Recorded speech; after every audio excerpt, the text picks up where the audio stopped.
IFO audiences, it's now the IFO challenge with all of our 3 guests today. And the game is called Ring the Golden Bell, but it's also called Write as Quickly as You Can.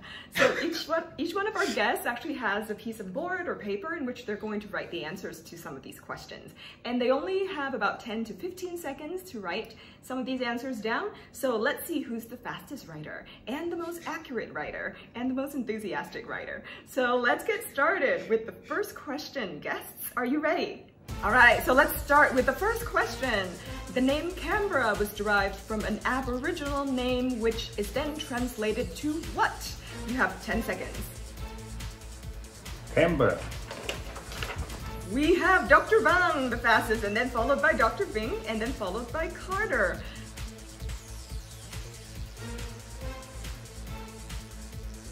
How would you actually pronounce Canberra in the Aboriginal language?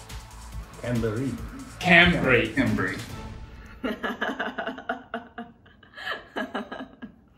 All right, let's go on to the second question. What do you call people living in Canberra? I think we all know the answer to this.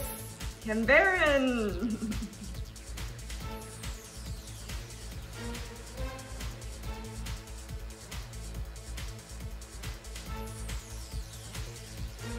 All right, our third question. Canberra is one of only a few cities in the world which was architecturally designed. Name the American architects who designed the city of Canberra. All right, it seems like Dr. Bing has something ready. Dr. Bing has something ready, and we also have Carter. And we also have Dr. Vang's answers.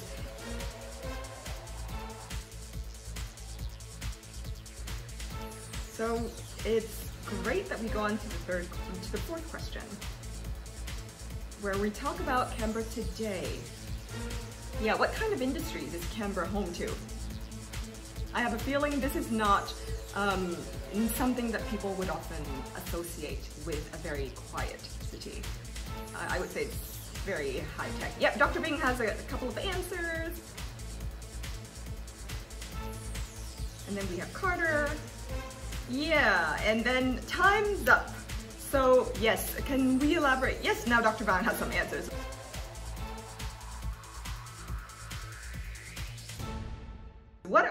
Can you elaborate a little bit on this? Absolutely. So, when you say that Canberra is a capital city, a lot of people will think government. And sure, we attract a lot of the major government departments around Australia. We have embassies from around the world. But in point of fact, 2/3 of our economy is private. More jobs are created in the private sector in Canberra of all economic sectors than just government. And some of our leading industries now are in cyber technology, are in space technology, are in renewable energy. We were one of the first major city outside of Europe to hit 100% of our energy from renewable sources. And a large part of that was driven by our universities, by our leading vocational education provider, the Canberra Institute of Technology. So, Canberra, sure, you can call it the bush capital or what you will, but we are actually very much at the fore of 21st century technologies. And Canberra is also home of the country's largest community-owned solar farm in Mount Majura. Wow, which is fantastic to see. That's very impressive, very impressive, and very, very inspiring. Thanks for sharing. Which brings us to the next question, which is, I would say a beautiful question. Spring in Canberra is celebrated with what annual festival? I believe we have mentioned this a little bit before, and it has to do with flowers and gardening. Yes, it is the Floriade Festival.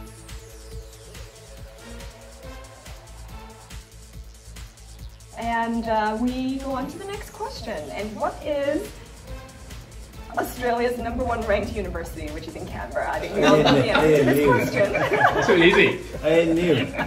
Dr. Bing is very excited about this answer. I knew. You want him talking up.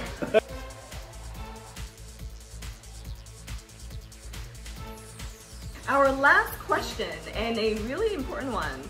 Canberrans have one of the longest average life expectancies in Australia. Is this true or false? True.